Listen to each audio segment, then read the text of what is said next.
ವೀಕ್ಷಕರೇ ನಮಸ್ಕಾರ. ಗರುಡ ನ್ಯೂಸ್ಗೆ ಸ್ವಾಗತ. ನಾನು ಮಲ್ಲೇಶ್ ಕಮತೂರು.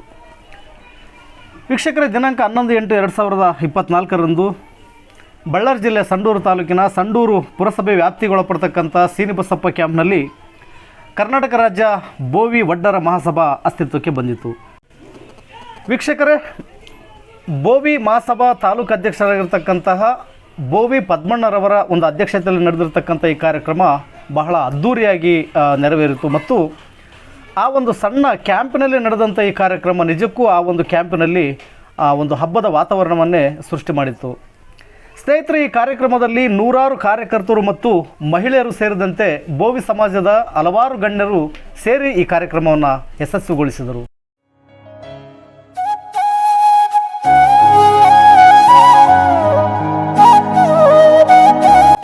ನಮ್ದು ಗ್ರಾಮದಾಗ ಯಾಕೆ ಮಾಡಬಾರ್ದು, ಯುವ ಗಡುಗಳು ಯಾಕೆ ಮಾಡಬಾರ್ದು ಅಂತೇಳಿ ಇವತ್ತು ನಾವು ಗಡುಗಳು ಮಾಡೋ ಉದ್ದೇಶ ನಮ್ಮ ಬಾಂಧವರ ಏಳಿಗೆ ಹೋಗ್ತಾರೆ.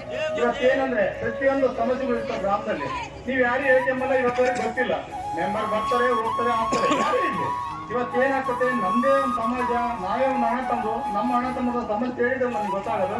ಅದಕ್ಕೋಸ್ಕರ ನಾವು ಏನ್ ಮಾಡಿದ್ವಿ, ಪ್ರತಿ ನಮ್ಮ ಗ್ರಾಮಗಳಲ್ಲಿ ಘಟನೆ ಮಾಡಿ ಉದ್ಘಾಟನೆ ಮಾಡ್ಕೊಂತ ಬರ್ತೀವಿ. ಈಗ ನಾವು ಒಂದೇ ಮೂಲ ಉದ್ದೇಶ ನಮ್ಮ ಗಡುವುದೊಂದು ಹೇಳ್ಬಿಡ್ತೀನಿ. ಇವತ್ತು ಏನೇ ಕಾರ್ಯಕ್ರಮ ಇರಲಿ, ಈಗ ನಿಮ್ಮ ಸಮಸ್ಯೆಗಳು ಈ ಕಾರ್ಯಕ್ರಮಕ್ಕೆ ಬಂದು ಈ ಕಾರ್ಯಕ್ರಮವನ್ನು ಯಶಸ್ವಿ ಮಾಡಿಕೊಂಡಿದ್ದಕ್ಕ ಎಲ್ಲ ಕುಲಬಾಂಧವರಿಗೆ, ಚಿನ್ನಸ್ ಕ್ಯಾಂಪ್ನವರೆಲ್ಲ ಹಿರಿಯ ಮುಖಂಡರಿಗೆ ನಾನು ಇವತ್ತು ಧನ್ಯವಾದ ಅಂತೀವಿ. ಇನ್ನೊಂದು ವಿಶೇಷ ಏನಂದ್ರೆ, ನಮ್ಮ ರಾಜ್ಯದ ಮೊಟ್ಟ ಮೊದಲನೇ ಗ್ರಾಮ ಘಟಕ ಸೀನಿಬಸಪ್ಪ ಗ್ರಾಮ ಘಟಕ ಆಗಿರುತ್ತದೆ. ರಾಜ್ಯ ಮಟ್ಟದಲ್ಲೇ ಮೊದಲನೇ ಗ್ರಾಮ ಘಟಕ ಅದು ಯಾವ್ದಂತಂದ್ರೆ ಸೀನಿಬಸಪ್ಪ ಕ್ಯಾಂಪ್. ನಿಮ್ಮ ಅಧ್ಯಕ್ಷತೆಯಲ್ಲಿ ಅಧ್ಯಕ್ಷರೇ ಅದು ಮೊದಲೇ ಇದೆ. ಇಲ್ಲಿ ವಿಶೇಷ ಏನಂದ್ರೆ, 10 ದಿನದ ಕೆಳಗಡೆ ತಾಲೂಕು ಘಟಕ ಉದ್ಘಾಟನೆ ಆಯ್ತು. ಈಗ ಗ್ರಾಮ ಘಟಕ ಮಾಡ್ತಿದ್ರೆ ಅದು ಖುಷಿಯಾದ ವಿಷಯ. ನಿಮ್ಮ ಸೀನಿಬಸಪ್ಪ ಕ್ಯಾಂಪಿನಲ್ಲಿ ನಮ್ಮ ಸಮಾಜಕ್ಕೆ ಸಮಸ್ಯೆಗಳು ಇದ್ದಲ್ಲಿ ಗ್ರಾಮ ಘಟಕ ಪದಾಧಿಕಾರಿಗಳು ಯಾವುದೇ ಕಾರಣಕ್ಕೂ ನಾನು ಅಧ್ಯಕ್ಷ ಆಗಿದ್ದೀನಿ, ನಾನು ಆಯ್ತು, ನಾನೇ ಆದೇಶ ಪತ್ರ ಕೊಟ್ಟಿರ್ತಾರೆ, ನಾನೇ ಅಧ್ಯಕ್ಷ ಅಂತ ಹೇಳಂಗಿಲ್ಲ. ಕೆಲಸಗಳು ಮಾಡಬೇಕು. ನಮಗೆ ರಕ್ಷಣೆ ಆಗಿರ್ಬೋದು ಈ ಸಂಘಟನೆಯಿಂದ ಮಾತ್ರ ಪಡ್ಕೊಳ್ಳೋಕೆ ಸಾಧ್ಯ. ಯಾಕಂದ್ರೆ ಈಗ ಒಂದು ಬರೀ ಸಂಘಟನೆ ಅಲ್ಲ, ನಮ್ದೊಂದು ಕುಟುಂಬ. ನಮ್ಮ ಕುಟುಂಬದಲ್ಲಿ ಯಾರಿಗೂ ಸಮಸ್ಯೆ ಆದ್ರೂ ಕೂಡ ಈ ಸಂಘಟನೆ ಎದ್ದು ನಿಲ್ಲುತ್ತೆ. ಅಂದ್ರೆ ನಮ್ಮ ಸೀನಿಬಸಪ್ಪ ಕ್ಯಾಂಪ್ ಇಂದ ಹಿಡಿದು ಇಡೀ ರಾಜ್ಯಾದ್ಯಂತ ಸಂಡೂರು ತಾಲೂಕು ಇರ್ಬೋದು, ಬಳ್ಳಾರಿ ಜಿಲ್ಲಾ ಇರ್ಬೋದು, ಇಡೀ ರಾಜ್ಯದಲ್ಲಿ ಇರ್ಬೋದು, ನಮ್ಮವ್ರಿಗೆ ಯಾರಿಗಾದ್ರೂ ಸಮಸ್ಯೆ ಆಯ್ತು ಅಂದ್ರೆ ನಮ್ಮ ಸಂಘಟನೆ ನೇರವಾಗಿ ಎದ್ದು ನಿಲ್ಲುತ್ತೆ. ಯಾಕಪ್ಪ ಅಂದ್ರೆ ಅನ್ಯಾಯನ ನಾವು ಹೊರತುಪಡಿಸಿ ನ್ಯಾಯವನ್ನು ಪಡ್ಕೋಬೇಕಾಗಿರುತ್ತೆ. ಆ ಒಂದು ಕಾರಣದಿಂದ ನಾವು ಸಂಘಟನೆ ಮುಖಾಂತರವಾಗಿ ಕಾನೂನಾತ್ಮಕವಾಗಿ ನಾವು ಹೋರಾಟಗಳನ್ನು ಮಾಡಿ ನಮ್ಮ ಬೋವಿ ಸಮಾಜವು ಎಷ್ಟೋ ಹಿಂದುಳಿದು ಬಿಟ್ಟಿದೆ. ಯಾಕಂದ್ರೆ ಈಗಿನ ಸರ್ಕಾರ ನಮ್ಮ ಬೋವಿ ಸಮಾಜವನ್ನ ಗುರುತಿಸ್ತಾ ಇಲ್ಲ. ಹಳೆಯ ಕಾಲದಲ್ಲಿ ರಾಜರು ಮಹಾರಾಜರು ಇರ್ತಕ್ಕಂಥ ಕೋಟೆಗಳನ್ನ ನಿರ್ಮಾಣ ಮಾಡಿದಂತವರು ನಮ್ಮ ಬೋವಿ ಸಮಾಜದವರು. ಅದನ್ನ ಯಾರು ಪರಿಗಣನೆಗೆ ತರತಾ ಇಲ್ಲ. ಈಗಿರ್ತಕ್ಕಂಥ ಹಳೆ ಕಾಲದ ಎಲ್ಲಾ ಕಚೇರಿಗಳಿರ್ಬೋದು, ಸರ್ಕಾರಿ ಕಚೇರಿಗಳು, ಆ ಕಚೇರಿಗಳನ್ನ ನಿರ್ಮಾಣ ಮಾಡಿರೋದು ನಮ್ಮ ಬೋವಿ ಸಮಾಜದವರು. ಈಗ ಅವ್ರು ತಲೆಗಿದ್ದಾರೆ, ಅದು ಯಾರು ಕಟ್ಟಿದಾರೆ ಅಂತ ಯಾರಿಗೂ ಗೊತ್ತಿಲ್ಲ.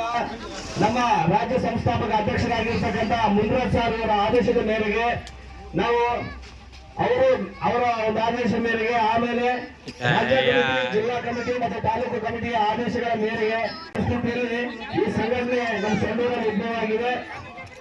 ಆದ್ರಿಂದ ನಮ್ಮ ಸಂಡೂರಲ್ಲಿ ತಾಲೂಕು ಘಟಕ ಆದ್ಮೇಲೆ ಈಗ ಹೊಸದಾಗಿ ನಮ್ಮ ಸೀನಿಬಸಪ್ಪ ಕ್ಯಾಂಪ್ನಲ್ಲಿ ಗ್ರಾಮ ಘಟಕ ಆಗಿದೆ.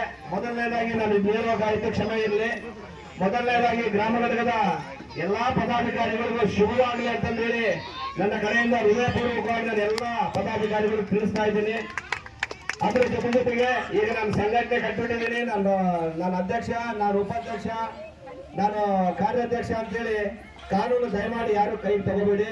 ಅದಕ್ಕ ನಮ್ಮ ಕರ್ನಾಟಕ ರಾಜ್ಯ ಬೋವಿ ವಡ್ಡರ ಮಹಾಸಭಾ ಸಂಘಟನೆ ಏನಿದೆ ಅದು ಹೊಣೆಗಾರಿಕೆ ಅಲ್ಲ. ಸರ್ಕಾರದಿಂದ ಬರ್ತಕ್ಕಂಥ ಅನುದಾನಗಳಾಗಿರ್ಬೋದು, ನಮ್ಮ ಬೋವಿ ನಿಗಮ ಮಂಡಳಿಯಿಂದ ಬರ್ತಕ್ಕಂಥ ಅನುದಾನಗಳಿರ್ಬೋದು, ಆಮೇಲೆ ಮಹಿಳೆಯರ ಸಬಲೀಕರಣಕ್ಕಾಗಿ ಸರ್ಕಾರ ಎಷ್ಟೋ ಅನುದಾನಗಳನ್ನ ಬಿಡುಗಡೆ ಮಾಡ್ತಾ ಇದೆ. ಅದ್ರ ಬಗ್ಗೆ ಯಾರಿಗೂ ಸರಿಯಾದ ರೀತಿಯಿಂದ ಗಮನ ಇಲ್ಲ.